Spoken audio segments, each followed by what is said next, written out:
Hola, ¿cómo están? Bienvenidos a su programa Latidos de Vida Más Allá del Cáncer. El que les habla es el doctor Salón Montoya, soy cirujano oncólogo con muchos años de experiencia. Bien, no sin antes agradecerlos a todos ustedes por seguirnos en el programa, es a nivel de nuestro país y a nivel también de todo el mundo. Y gracias por estar con nosotros. Siempre invitarlos a que le puedan suscribirse, compartan la información, hagan llegar sus comentarios y denle like. Asimismo también activen la campanita de notificaciones para que en cuanto saquemos un nuevo programa, ustedes estén alertos. Muy bien, también desearles que hayan pasado una bonita Navidad y sobre todo mirando al futuro, pues quisiéramos que este año sea mucho mejor y sobre todo no olvidar de enfatizar todo, concentrar toda nuestra fortaleza, nuestra dedicación y ese cariño hacia la familia. Vivamos en familia.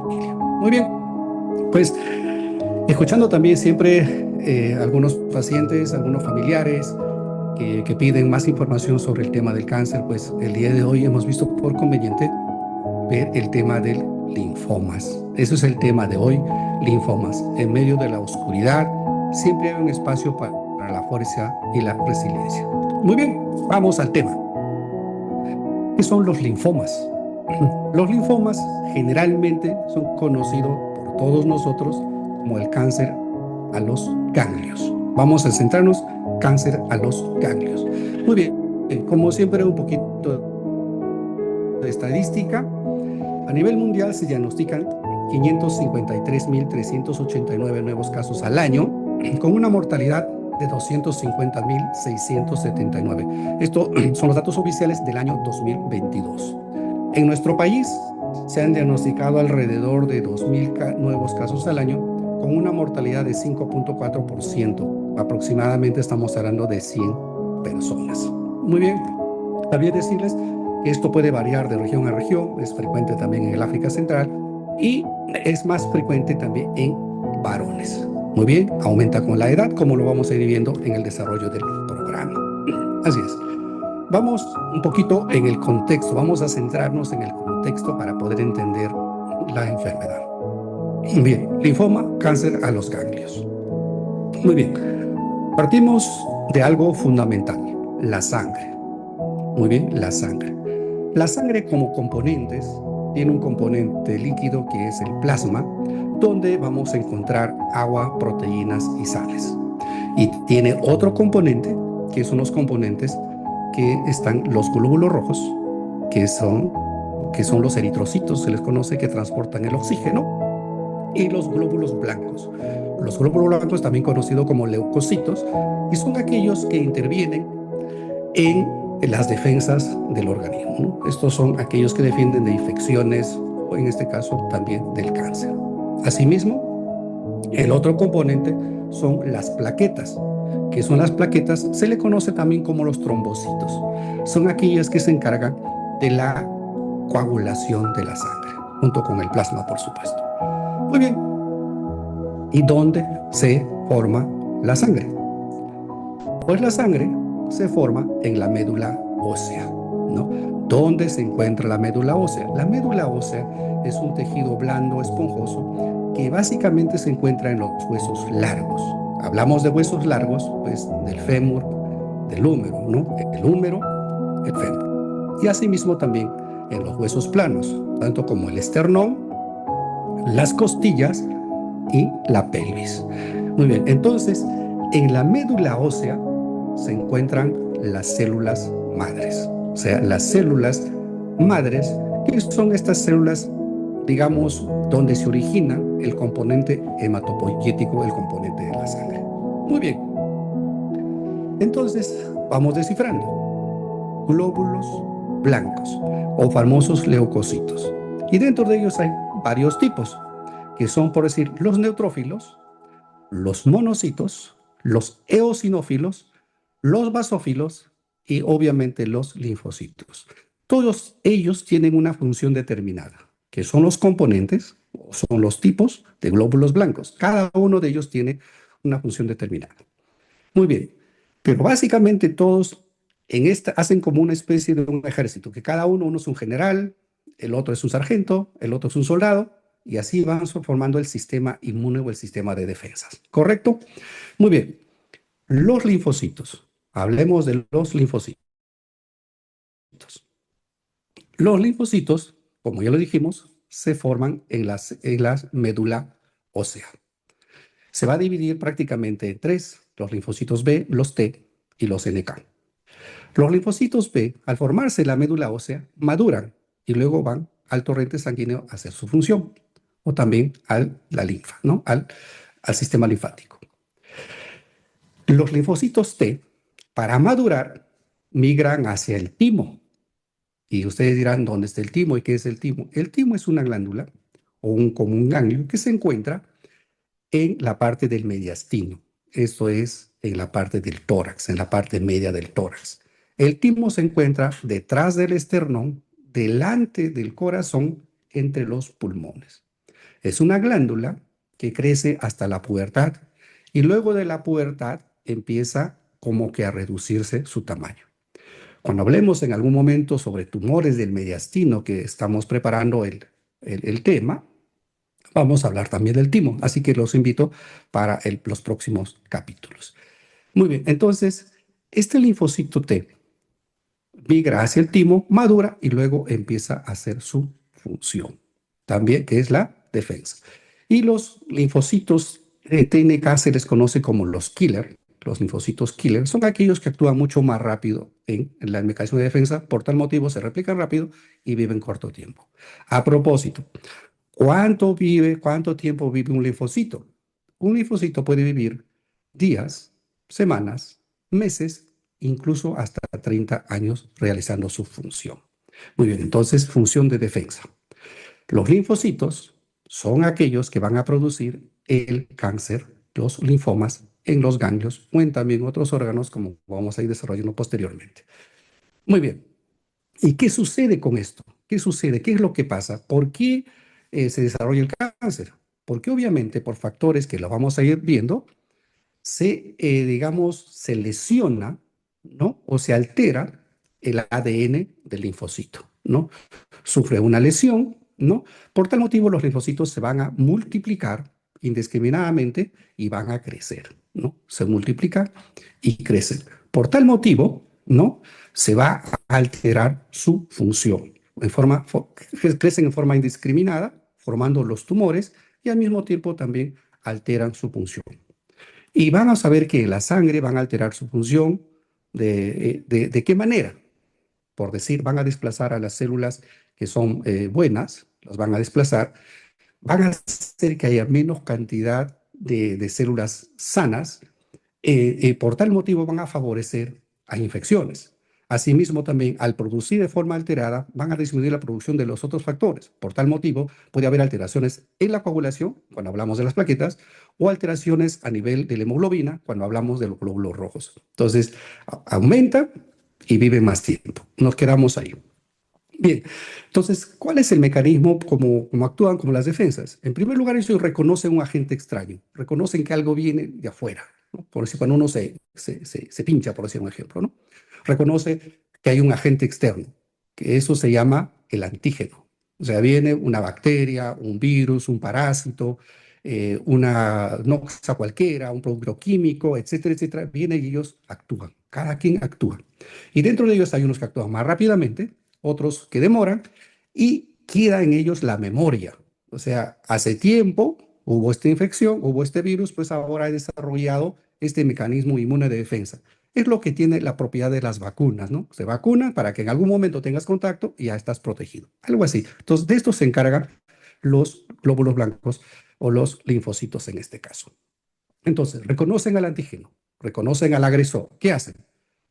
Inmediatamente que reconocen, se activan, aumentan, proliferan, o sea, aumentan en cantidad y empiezan a hacer su función a nivel del sistema linfático o a nivel de la sangre, o también van a otros tejidos. Muy bien, otros tejidos como la médula ósea, por decir.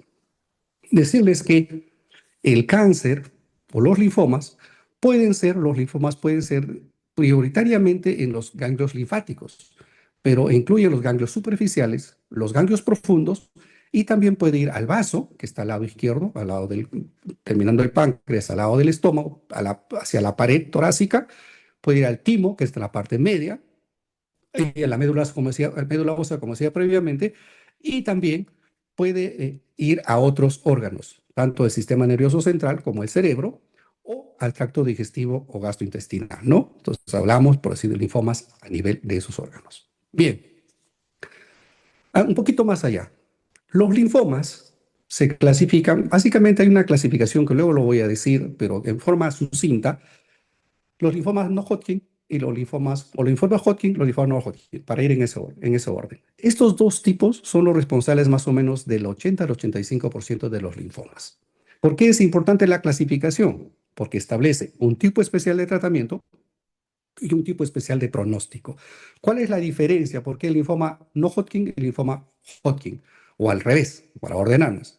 El linfoma Hodgkin es aquel que tiene unas células grandes, unos linfocitos grandes, que tienen un núcleo muy grande o que tiene un núcleo bilobulado, así se conoce como los ojos de búho. Eso lo ve al microscopio el especialista, obviamente el hematólogo oncólogo o el patólogo oncólogo, ¿no? Aquel que le vamos a determinar que haga el diagnóstico. Entonces, y este linfoma se caracteriza por esas células y su presentación básicamente es en los ganglios del cuello, de la axila, ¿no? Y del tórax. Mientras que los linfomas no Hodgkin no tienen esta característica, pueden presentarse en los ganglios, pero adicionalmente van a los órganos. Por eso se llama extranodal. Se puede ir, repito, médula ósea, puede ir al timo, al vaso, al cerebro y a los intestinos, estómago, intestinos. Y también, obviamente, hay otros tipos de linfomas que lo vamos a ir viendo en el desarrollo del programa. Muy bien, entonces, hecho esta introducción, más o menos ya nos centramos, nos ubicamos, ¿qué es la enfermedad? Recordar esto siempre, ¿no? Que parte de de una, digamos, alteración de los componentes de la sangre. Y a veces se escucha por decir un linfoma leucemia, ¿no? Se escuchan esas cosas, ¿no? ¿Por qué? Porque también te da anemia o puede estar en el limbo o hay una categorización de ese tipo de enfermedad. Quiero un paréntesis también decirles que lo que estamos hablando corresponde a los oncólogos clínicos. Los oncólogos clínicos, ellos son, o los médicos oncólogos, son los que ven este tipo de enfermedades, como posteriormente lo vamos a ir viendo. Recordar que el programa, digamos, la misión que tiene el programa es la concientización para la prevención y el diagnóstico precoz. Y por eso vamos a ir ahondando. Muy bien, entonces ahora vamos avanzando. Ya conocemos ya un poquito cuál es su función, por qué se altera, qué es el linfoma y vamos nosotros a los factores de riesgo. ¿Cuáles son los factores de riesgo que nos conllevan a esta enfermedad? Los factores de riesgo obviamente son muy heterogéneos, son muy diversos, es muy difícil precisarlo cuál es cuál, así que tenemos que tener énfasis en algunos detalles. Uno de ellos es la inmunosupresión, o sea, la baja de defensas. Y esta baja de defensas puede estar condicionado por algunos pacientes, por decir que tienen el VIH, ¿no? O el virus de inmunodeficiencia humana. Asimismo, también los trasplantes, aquellos que han sido trasplantados van a recibir medicación de inmunosupresión para evitar el rechazo. Por otro lado, es importante los que tienen terapia, ¿no? Inmunosupresora.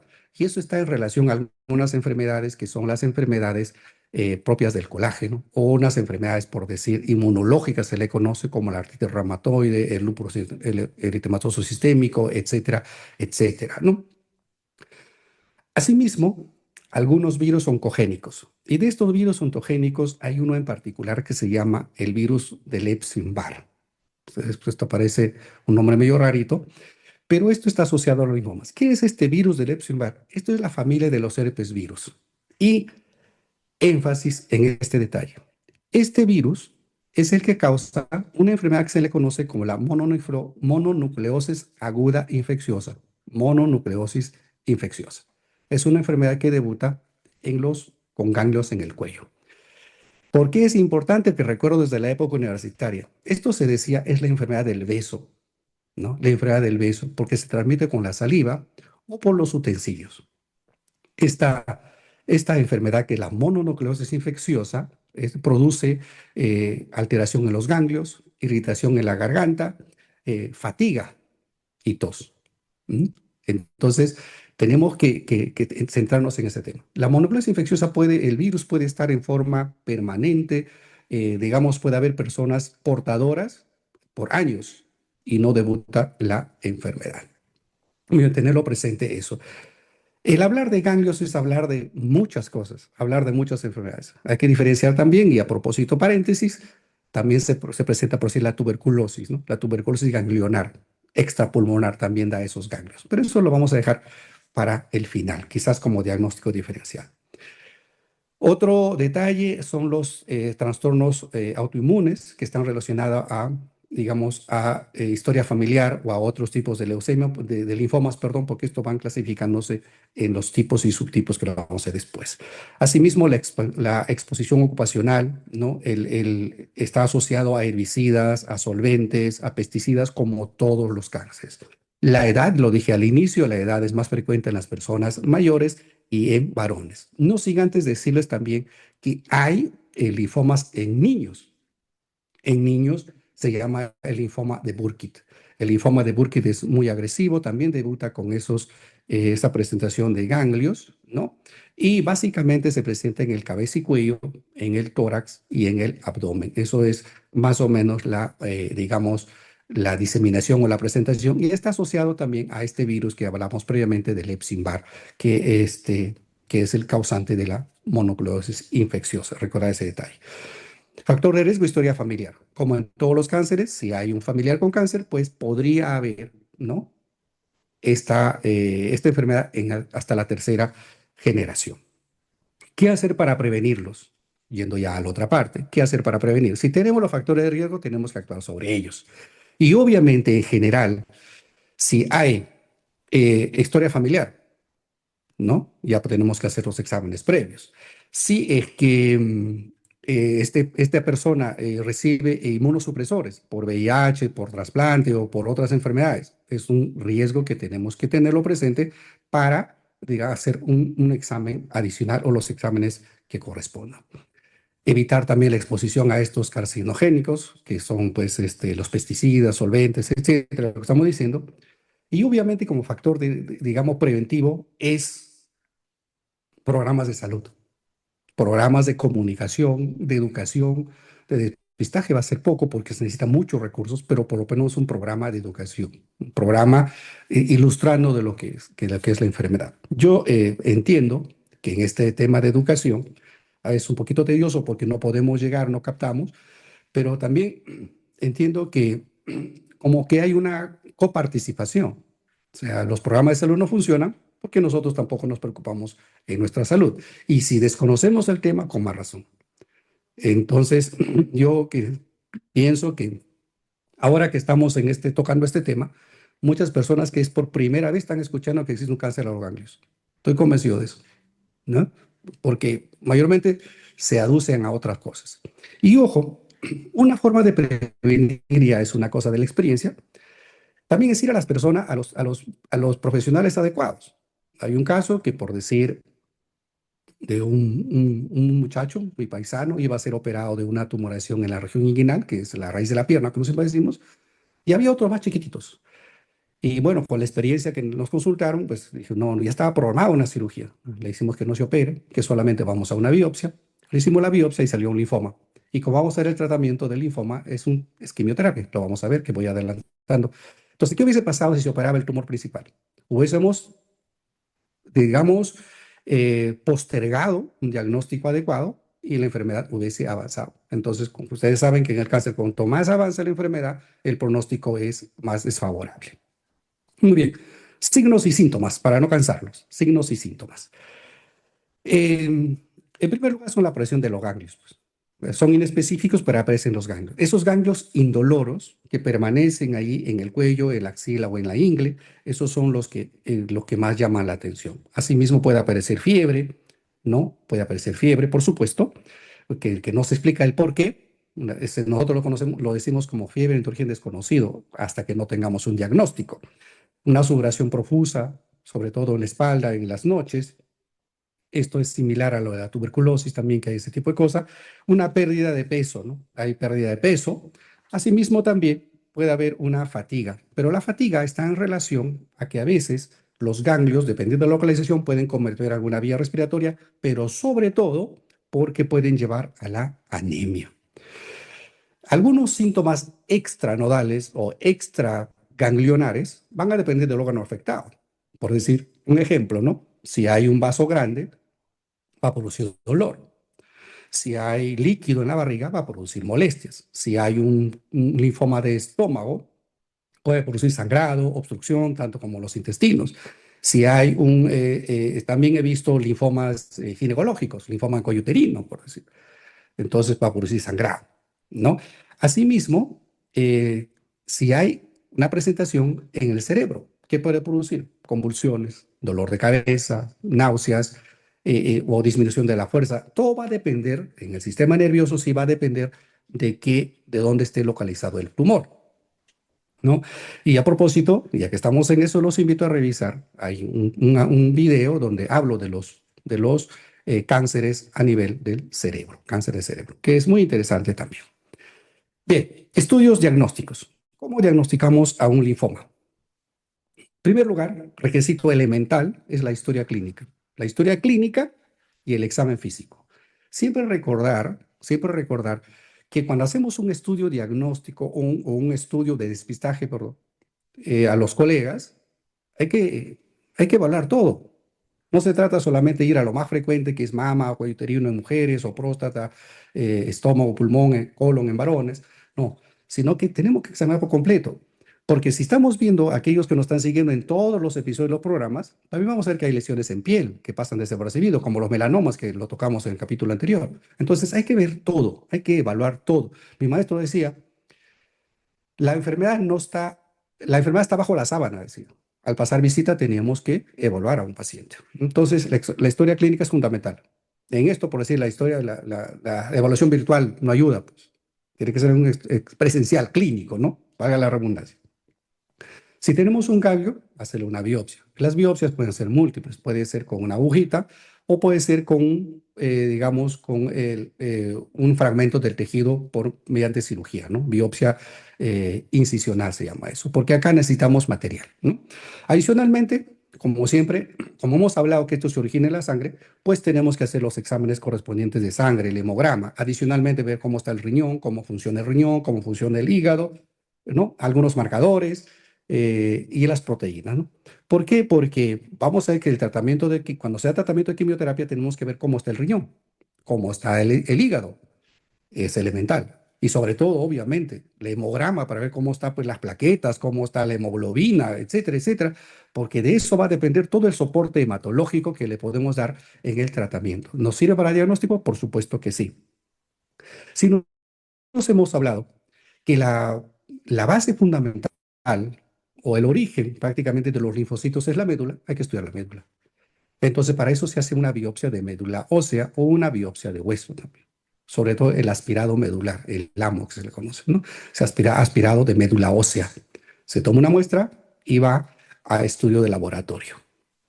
Y, y ojo, si hay problemas neurológicos y nos hace pensar en un compromiso del sistema nervioso central, o sea, del cerebro, tenemos que hacer estas pruebas de la punción lumbar. O sea, en la espalda, una agujita, se hinca y se aspira una cierta cantidad de líquido cefalorraquídeo para poderlos estudiar. Ojo que ahí hay una serie de expresiones quizás culturales, quizás mal informadas, ¿no? Que a veces se dice, no, no, ese procedimiento no se hace porque lo van a vender, que lo sacaron para venderlo. Bueno, me parece descabellado, pues, disculpen el término, pero tenemos que hacer todo lo que sea posible. A ustedes que nos siguen, nuevamente decirles en el programa y agradecerlos por todo eso, se van a dar cuenta de pequeños detalles, ¿no? Pequeños detalles que nos hacen tomar decisiones completamente diferentes y que son trascendentales en los tratamientos e influyen en el pronóstico. Entonces, por eso es la palabra paciente. Con esa paciencia que nos caracteriza y con intención de curarlo, nosotros actuamos y para eso tenemos que tener esa aceptación del paciente. Asimismo, también ahora se hacen las pruebas de inmunistoquímica para ver lo que son los estudios genéticos o los estudios moleculares. Bien, en la clasificación, ya los he dicho, hay tipos y subtipos. La clasificación que nos da, una vez hechos los estudios, tenemos la clasificación, ¿no? La clasificación de los linfomas son los linfomas no Hodgkin y los linfomas de Hodgkin. Repetir, la diferencia de Hodgkin es lo que tienen estas células grandes con un núcleo grande o bilobular que parece ojos de búho, que eso lo ven al microscopio, empieza en el cuello, axilas y tórax, y el otro que es el extranodal, ¿no? Que no tiene esas células y que aparecen en los ganglios o en otros órganos. Muy bien, dicho eso para no querer cambiarlos mucho. Obviamente hay algunas variantes, por decir el linfoma no Hodgkin tiene la variante clásica, tiene esclerosis nodular, tiene cerebral mixta, etcétera, etcétera, que está en la literatura. El linfoma no Hodgkin, ¿no? Es muy heterogéneo, lo más frecuente es el de células grandes B difusas, se le conoce, ¿no? O sea, linfocitos B, linfocitos B. Hay otros subtipos, por decir, el linfoma folicular, el linfoma de Burkitt, ya lo conversé previamente, que es en niños, el linfoma T, el linfoma linfoblástico, etcétera, etcétera, ¿no? Esas clasificaciones nos ayudan mucho, repito, para establecer los tratamientos y los pronósticos. Bien, nosotros ya tenemos los estudios, ya tenemos el estudio molecular, el estudio laboratorio. Ahora tenemos que ver también las imágenes para ver en qué estadio estamos, cómo lo clasificamos, ¿no? ¿Cómo lo clasificamos? Y en eso se usa algunos conceptos elementales en cuanto a esto, ¿no? Uno es considerar solamente los linfocitos, o sea, los ganglios, y en otro es considerar los síntomas, si tienes síntomas como fiebre, fatiga, etcétera, etcétera, ¿no? Entonces eso puede ser una clasificación. La otra clasificación básicamente está en estos subtipos, ¿no? En estos subtipos que esto se establece con los estudios ya de imágenes, ¿no? Al hacer un PET scan, un PET CT, que son estudios completos del cuerpo, una tomografía de resonancia, se van a establecer también dónde existen otros tumores o hasta dónde ha abarcado la enfermedad. Pero en general, siempre es la clasificación del 1 al 4. 1 y 2 es localizado y 3 y 4 es generalizado. Y a eso le podemos agregar, si es que existe, por decir, los linfomas extranodales o en otros órganos, o también agregar los síntomas como fiebre, sudoración y pérdida de peso. Esto es elemental en la clasificación. Bien, avanzamos un poquito más. Espero que no se cansen. Siempre decirles, si es que a veces nos toma un poquito de tiempo de seguir la ilación, lo pueden cortar y en una segunda oportunidad ven el video y así sucesivamente se van informando. Lo importante es que lo puedan ver y también lo pueden. Y ahora vamos a hablar del tratamiento. El tratamiento estándar para los linfomas es la quimioterapia. También tenemos a la radioterapia. La cirugía no interviene mucho, salvo, salvo cuando hay alguna prioridad. Por decir, ¿cómo interviene la cirugía?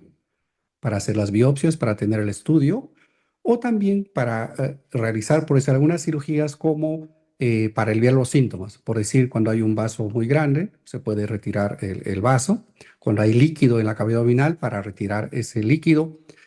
Y obviamente, si es que hay obstrucción intestinal, pues tenemos que operar para solucionar el problema obstructivo. Si hay un sangrado masivo, por decir, en el estómago, tenemos que ingresar para hacer esa cirugía de resecar la parte sangrante, etcétera, ¿no? O sea, la cirugía interviene de acuerdo a las particularidades que se van presentando.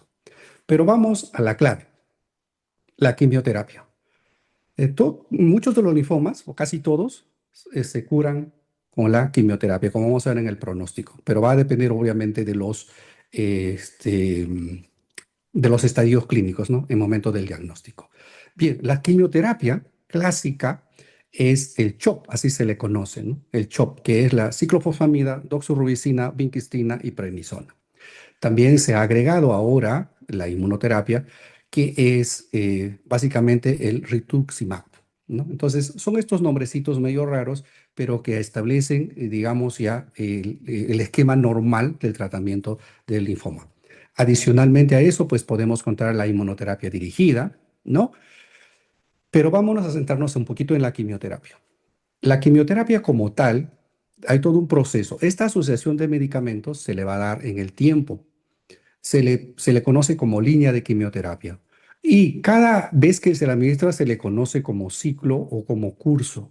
Algunas entidades conocen curso todo completo el tratamiento. Y otros cursos es solamente los ciclos de quimioterapia. Entonces, si nos vamos a poner, ¿cómo administramos la quimioterapia en este caso? La quimioterapia básicamente se puede dar en ciclos, es entre 2 o 4 semanas. O sea, doy el tratamiento, que puede ser horas o días, y descanso entre 2 a 4 semanas. Así funciona. ¿Cuánto tiempo se puede dar la quimioterapia? Siguiendo este esquema, ¿no? Se puede dar 6 cursos, 8 cursos, 10 cursos, como se planifique de acuerdo a cómo se ha hecho los estudios y a qué linfoma, digamos, estamos dirigidos, ¿no? A qué tipo de linfoma. Muy bien, pero en general se puede dar entre 4 u 8 meses. Pero recordar que mientras duran los tratamientos, se tiene que compensar los efectos de la quimioterapia. Los efectos benéficos es que controla la enfermedad, pero la quimioterapia es tóxico. Entonces, ¿por dónde se elimina esa toxicidad? Se metaboliza, digamos la palabra, en el hígado y se elimina ya sea por el tracto gastrointestinal o por el riñón. Por eso es que hemos dicho tiene que haber una buena función hepática y una buena función renal. De lo contrario, se altera. Y obviamente dejan otros síntomas. Si nos ponemos a pensar, no solamente la toxicidad de la radioterapia, perdón, de la quimioterapia, sino también cómo va la destrucción. Estos tejidos se destruyen, se mueren, y al morir se eliminan todos los componentes que tiene una célula muerta. Entonces todo eso va a la sangre y se tiene que eliminar nuevamente por el riñón, ¿no? Entonces todo eso genera un nivel de toxicidad.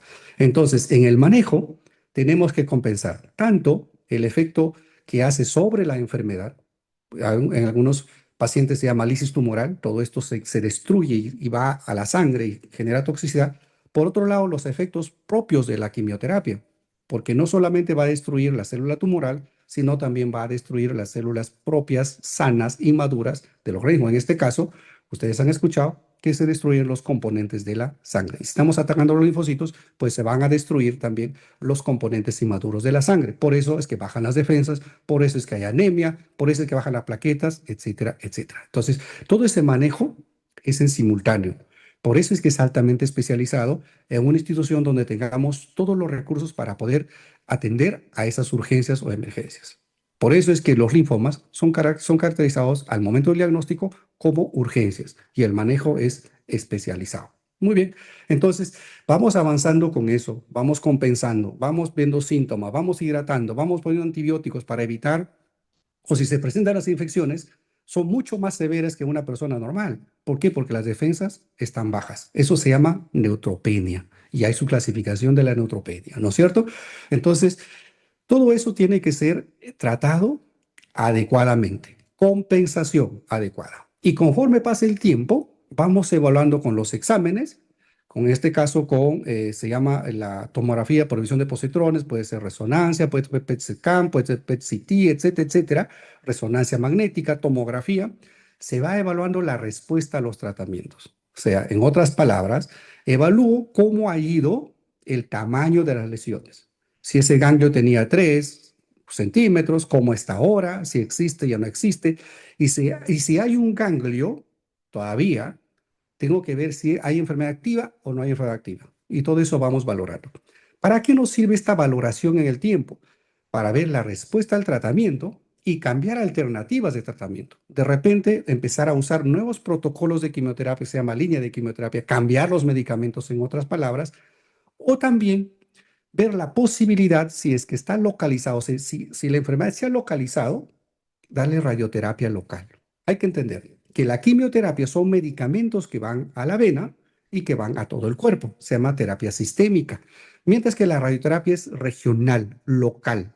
Entonces, si tenemos enfermedad local o dimos la quimioterapia y aún hay enfermedad residual local, puede ir a radioterapia complementaria, ¿no? Y da muy buen resultado. Asimismo, también estos exámenes nos evalúan para seguir, para ver si continuamos con la quimio. Le demos 8 cursos, queremos 2 más, queremos 2 más, hasta 12 cursos, etcétera, si estamos yendo bien. O si no hay respuesta, como le dije previamente, si no hay respuesta, cambiar de fármaco. Asimismo, también nos sirve para ver la posibilidad en estos casos, si podemos hacer el trasplante de médula ósea, trasplante de células madre, o ¿cómo se llama? En el caso de recaídas o en el caso de los linfomas que son de alto grado, o sea, los más malos. Asimismo, también hay novedades. Ustedes saben que en relación a la quimioterapia se está avanzando, o el tratamiento con quimioterapia se avanza mucho en el tratamiento médico de los cánceres.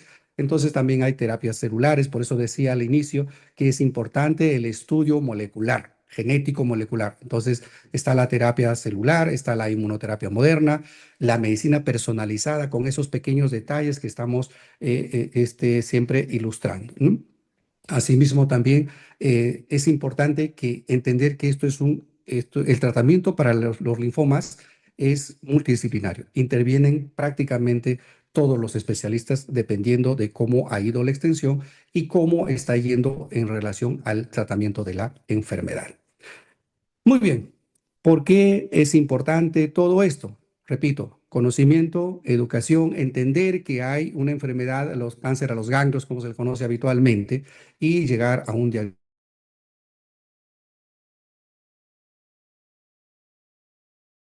El linfoma de Hodgkin, por decir, tiene una sobrevida de a 5 años del 89%.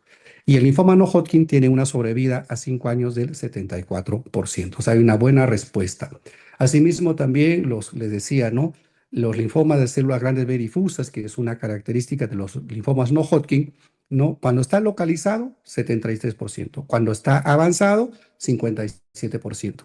Y en los linfomas no Hodgkin de tipo folicular, ¿no? Es un 95% cuando es indolente, cuando no hay síntomas y uno lo encuentra, y cuando es un cáncer avanzado, el 85%. Entonces, estamos viendo que los porcentajes son bastante elevados. Recordar siempre que los tratamientos existen, la quimioterapia puede, si hay recurrencia, se puede dar nueva quimioterapia, se puede adicionar la radioterapia, hace un efecto sinérgico y puede ir a mejor pronóstico. Muy bien, pero siempre decir que el linfoma es agresivo, siempre hay recaídas, por eso es que es considerado como una urgencia. Recuerden, urgencia. Las leucemias prácticamente son, entre comillas, emergencias. Los linfomas son urgencias. Y eso amerita una atención mucho más rápida, ¿no? Y eso ya hay un esquema, en los hospitales hay un esquema, hay un protocolo para darle prioridad en los tiempos a estos pacientes. Bien, siempre, ¿qué cosa queda con todos los que reciben efectos propios del tratamiento, de como la quimioterapia, la radioterapia o la cirugía, ¿no? Quedan estas neuropatías, quedan estas fibrosis, etcétera. Y también siempre queda la ansiedad en cuanto a cómo va a ser en el tiempo, ¿no? La recurrencia, la recaída, hay depresión, angustia, etcétera. Es algo natural, por eso el apoyo psicológico es elemental. ¿Qué nos queda por hacer? ¿Por qué hay diagnósticos tardíos? Obviamente el diagnóstico tardío es porque hay una falsa de conciencia. No conocemos esta enfermedad, el que no lo conoce no lo busca, es peor para encontrarlo. Hay un acceso limitado, ya lo hemos dicho esto, no hay un adecuado programa de salud, hay un sistema de salud muy fragmentado a nivel general. Y si hablamos de cáncer, obviamente las deficiencias son mayores. Y como ustedes han visto en el desarrollo del programa, pues necesitamos la participación, ¿no? de muchos profesionales multisistémicos y de instituciones altamente especializadas, porque no en todo lugar se puede hacer un diagnóstico. Que podemos encontrar un ganglio, tener la sospecha de que podría ser un linfoma y saberla referir a tiempo, eso sí, esto se puede hacer en el primer nivel de atención y para eso tenemos que instruir, para eso tenemos que educar y asociarlo a un programa atención. Entonces, un programa adecuado de salud. Entonces, hay mucha responsabilidad en relación a instituciones, en relación a profesionales de la salud, en relación al mismo paciente, obviamente preocuparse, ¿no? Por el tema de salud, y también de la familia, el apoyo que se le pueda brindar. Bien, hay mucho por hacer. Muy bien, espero que este programa les haya servido. Siempre mi compromiso es tratar en lo posible de instruirlos. Si no lo entienden muy bien, es lógico, es pensar repitan el video, lo pueden de poco a poco ir captando un poquito más, porque lo que nosotros queremos con todo el equipo que me acompaña, que está detrás, y agradecerlos a todos ellos, es que, digamos, participemos y colaboremos un poquito en la salud, en la preservación de la salud. Eso es la intención de este programa. No sin antes también decirles que estoy muy contento de que cada vez se van suscribiendo más personas, cada vez tenemos más consultas virtuales a nivel de país, Latinoamérica y el mundo, y eso denota que el programa está yendo bien, que es creíble, que es bien recibido y que es de interés sobre todo, de interés de muchas personas. Así que, nuevamente, muchas gracias. Siempre a pasar un bonito año, que este año sea mucho mejor. No olvidar el contexto de la familia, el contexto de la vida, ¿no? La vida personalizada, no materialista, ¿no? Recuerden que como fase final, el- la vida cambia o las cosas cambian cuando cambia tu forma de mirar. Así, cambiemos. Es el tiempo de reflexión. Bueno, muchas gracias, bendiciones y nos vemos. Chao.